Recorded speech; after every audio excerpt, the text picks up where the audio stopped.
Mais en fait, Louis, il va falloir que tu patientes encore un tout petit peu. J'ai dit dynamité, hein, c'était pour dynamiter. Ah oui, on dit dynamiser, d'accord. Mais j'ai pas envie de patienter. Mais malheureusement, et pour quelqu'un qui fait des Mais biais t'as pas le d'humeur, choix, mais Louis, alors, d'accord. c'est pas Chloé. En fait, si vous voulez, Camille, que vous voyez pas souvent, qui a organisé le blind date de la dernière émission, nous a lu son biais d'humeur pour Media Training qu'elle fait demain. Et on l'a trouvé tellement cool qu'on lui a dit Camille, viens le faire ici, fais-toi plaisir, viens t'entraîner et viens montrer que tu sais le faire. Apparemment, il faut que même que je lui laisse ma place, donc je me fais virer complètement. Camille, viens nous faire ton biais d'humeur, viens montrer que, au-delà des backstage, tu sais faire de beaux biais d'humeur. D'accord. Enfin, c'est une chronique. Hein. Je sais parler et je sais écrire. Oh là là, elle est très enthousiaste déjà. Je me Ah, dis. c'est présentatrice avec ça la donne veste envie. et tout. Il y a de la confiance. On peut me dire quand je commence? Tu peux y aller quand tu veux, Ouais. Camille, je crois Tu que me fais le tout départ. tout le monde est bon sur le teco là. Bon, eh bien, bonjour à tous et je suis ravie de vous voir aujourd'hui. Et j'ai une nouvelle de la plus haute importance à vous dire. Bientôt, les 2005 vont nous envahir. Et oui, nos chers petits ont passé une grande majorité des épreuves du bac et ils sont bientôt prêts à nous voler nos emplois, à remplir nos facultés et à faire semblant de travailler dans nos BU.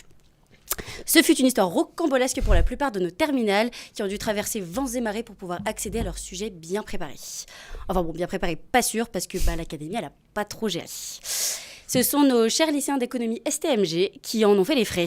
Et oui, à peine 15 minutes après avoir commencé l'épreuve, la même bonne femme qu'on retrouve un peu dans tous les lycées... pas très sympathique, avec une voix qui porte, et ben elle est arrivée en trompe dans les salles de classe pour interrompre la rédaction poétique et structurée de nos futurs entrepreneurs. Donc apparemment, les sujets, ils auraient fuité sur Internet. Et c'est vrai que nous, on n'aime pas trop les tricheurs dans la team des grands. Donc ils ont intérêt un peu ils ont un peu intérêt à être à la hauteur. Après, c'est vrai qu'en plus de l'académie qui n'a pas été très cool, pas été vraiment de leur côté depuis le début, on peut même dire que la France entière, elle leur en veut. Parce que eux, c'est pire que le Covid niveau organisation. Ils ont eu les grèves. Puis, c'est pas la grève sympa une fois par mois qui te bloque seulement les RER. Non, là, c'est 2 fois par semaine avec des grèves tous les jours.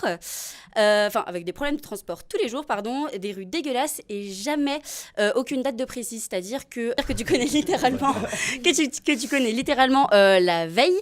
Tu peux savoir littéralement la veille si tu peux sortir de chez toi tranquille ou non sans risquer de te prendre une poubelle dans la gueule. Donc le truc, c'est qu'on a si peu pitié d'eux quand même qu'on les oblige quand même à venir sans même adapter les dates au jour de manif. Donc on tire quand même notre chapeau pour ces merveilleux lycéens qui passent bientôt le grand oral. Et on tire notre chapeau à toi, Camille. Ah oui. C'était un début. Bien joué à toi. Le lycée c'est de la merde, pardon. Allez. J'ai ripé. Je laisse la place On au dérape. chef.